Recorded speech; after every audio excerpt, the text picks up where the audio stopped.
श्रीकृष्णाय परब्रह्मणे नमः। श्रीमद्भगवद्गीता ध्यानश्लोकाः।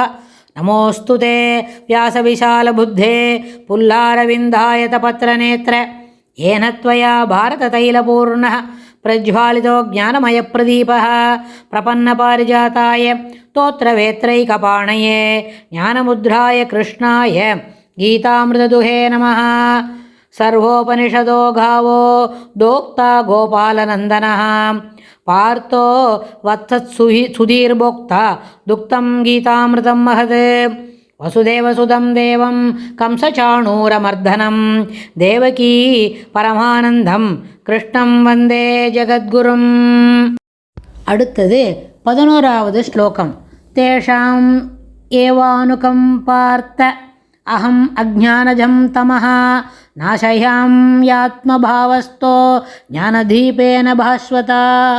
தேஷாம் ஏவானுகம்பார்த்த அஹம் அஜ்ஞானஜம் தமஹ நாசயாம்யாத்மபாவஸ்தோ ஞானதீபேன பாஸ்வதா. இந்த ஸ்லோகத்தில் பெருமாள் என்ன சொல்கிறார்?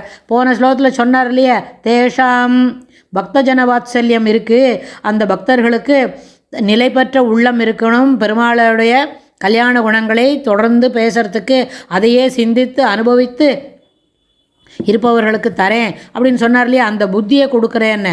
அதுபோல் அவர்களிடம், அதாவது அவர்களிடம் அனுகம்பார்த்தம் ஏவ அருளாலேயே, அவர்களுடைய அருளாலேயே அகம் ஆத்மபாவஸ்தா, அவர்கள் உள்ளத்தில் நிலை பெற்று பாஸ்வதா பிரகாசிக்கும் ஞானதீபேன, ஞானதீபத்தால் அஜ்ஞானத்தால் உண்டான தமசன என்ன இருள், அந்த இருளை நாசயாமி நாசம் செய்கிறேன்.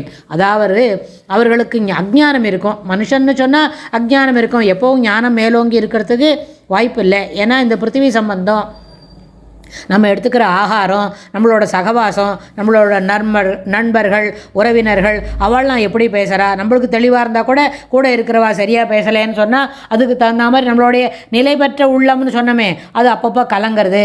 அதனால் இருள் நம்ம சூழ்ந்துக்கிறது. என்ன மாதிரி இருள்?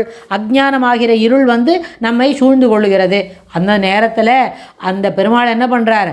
அவர்கள் உள்ளத்தில் நிலை பெற்று பாஸ்வதா பிரகாசிக்கும் ஞான தீபமாக அந்த அஜ்ஞானத்தால் உண்டான இருளை நாசம் செய்கிறேன் அப்படின்னு சொல்கிறார். எப்படி பெருமாள் இதை பண்ணுறாருன்னா, அந்த ஒளி இருந்ததுன்னா இருள் இருக்குது, இப்படி யாரோட சகவாசம் இருக்குதோ, யார் உறவினர்களோ நண்பர்களோ அவளோட எதான பேசும்பொழுது எதான ஒரு குறுக்க கேள்வி கேட்டுவிட்டா, அப்போ அந்த கேள்விக்கு நம்மளுக்கு சரியாக பதில் சொல்ல தெரியல, பதிலே தெரியல அப்படின்னா நம்மளுக்கு என்ன பண்ணுறது? ஓஹோ இப்படி தான் இருக்கோ, அந்த உள்ளம் கலங்கிறது. அந்த கலங்கிற நேரத்தில் அவரே பெருமாளே பிரகாசிக்கும் ஒளியாக நம்மக்கிட்ட அந்த நாசமாக்குறார். எதை?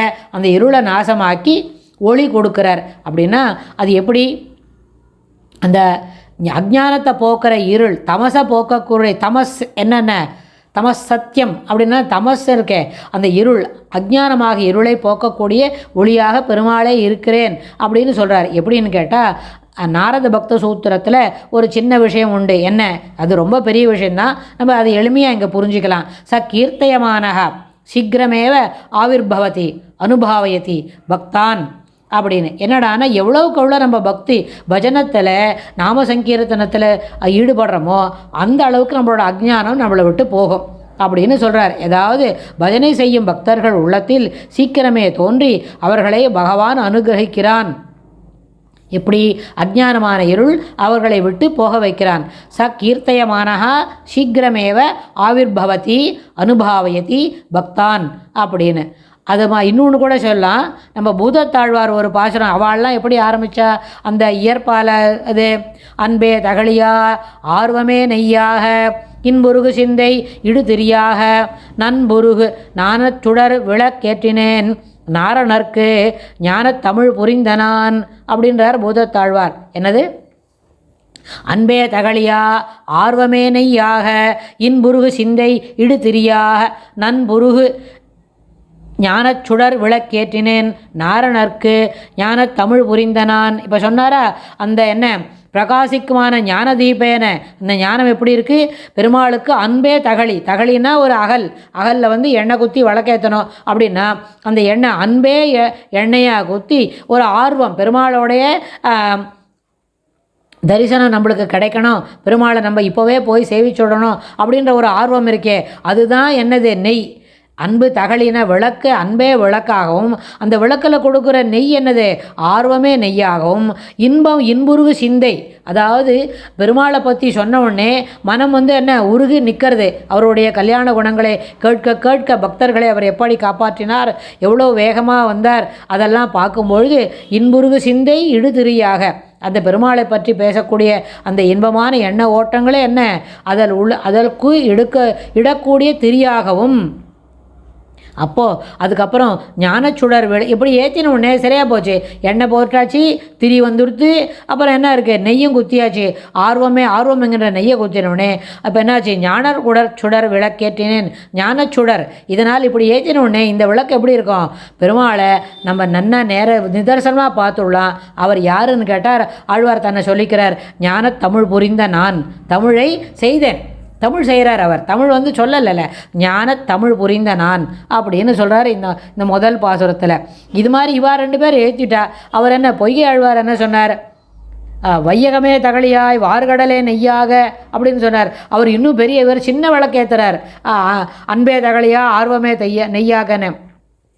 ஆனால் பொய்யாழ்வார் என்ன சொன்னார்? இந்த வையமே தகளியா வார்கடலே நெய்யாக, உலகத்தில் இருக்கிற கடலில் இருக்கிற ஜலமே என்ன நெய் போல குத்தி அதை வழக்கேற்றுறேன், எல்லாருமே சேவிக்கலாம் வாங்கோ அப்படின்னு கூட்டார். இவா 2 பேரும் சேவிச்சோடனே பேயாழ்வார் என்ன சொன்னார்? திருக்கண்டேன் பொன்மேனி கண்டேன், திகழும் அருக்கன் அணி நிறமும் கண்டேன், புரிசங்கம் கை கண்டேன், பொன்னாழி கண்டேன், செருக்கிளரும் என்னாழி வண்ணன் பால் என்று அப்படின்னு பேயாழ்வார் இவா 2 பேர் வழக்கேற்றனோடனே அவளுக்கு இருக்கிற அந்த தமசன்ற இருட்டு, அந்த உள்ளே இருந்த இருட்டு அவளை தாண்டி போயிடுத்து.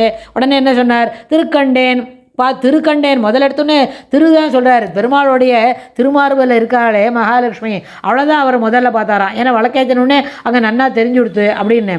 இந்த விஷயத்தை, இந்த ஒரு சீனை மட்டும், இந்த ஒரு நிகழ்வை நம்ம மனசில் வாங்கிட்டோமான எத்தனை பெரிய விஷயம் நடந்திருக்கு அப்படின்னு நம்மளுக்கு தோண வரும். அதாவது திருக்கண்டேன் பொன்மேனி கண்டேன், பெருமாள் என்ன மாதிரி இருக்காருன்றதை பார்த்துட்டாராம். பொன்மேனி கண்டேன், திகழும் அருக்கன் அணி நிறமும் கண்டேன், புரிசங்கம் கை கண்டேன், பெருமாளோட கையில் சங்கம் இருக்குது, இன்னொரு கடையில் சக்கரம் இருக்குது, பொன்னாழி கண்டேன், செருக்கிளரும் என் ஆழி வண்ணன்பால் என்று. அந்த பெருமாளோட கலர் என்ன, பெருமாள் எந்த நேரத்தில் இருக்கார், அவருடைய திருமார்பில் இருக்கிற லக்ஷ்மி என்ன பண்ணிட்டு இருக்கா அப்படின்னு எல்லாத்தையும் நான் பார்த்துட்டேன் அப்படின்னு பேயாழ்வார் தான் கண்ட செய்தியை நம்மளோட பகிர்ந்துக்கிறார். ரொம்ப சிறப்பானது. அப்போ என்ன சொன்னார்? அந்த ஒரு வார்த்தை இருக்கே, தமஹா ஞானதீபேன பாஸ்வதா என்னது அகம் அஜ்ஞானஜம் தமஹா, அதாவது அஜ்ஞானம் என்கிற இருளை ஞானதீபேன பாஸ்வதா அப்படின்ற ஒரு ஒளியினால் அவர்களுக்கு நானே அதை காட்டித்தரேன், அந்த இருளை நாசயாமி நான் நாசம் செய்கிறேன் அப்படின்னு சொல்கிறார். ரொம்ப சிறப்பான ஸ்லோகம். இதை நல்லபடியாக இந்த நிகழ்வை மனசில் வச்சுட்டு அடிக்கடி கேட்டு இதை நம்ம பயன்பெறணும்னு தாழ்மையாக கேட்டுக்கிறேன். அடுத்த ஸ்லோகத்தில் பெருமாள் இன்னும் விவரமாக என்ன சொல்கிறாருன்னு பார்க்கலாம். ஸ்ரீகிருஷ்ணாய துப்யம் நமஹ.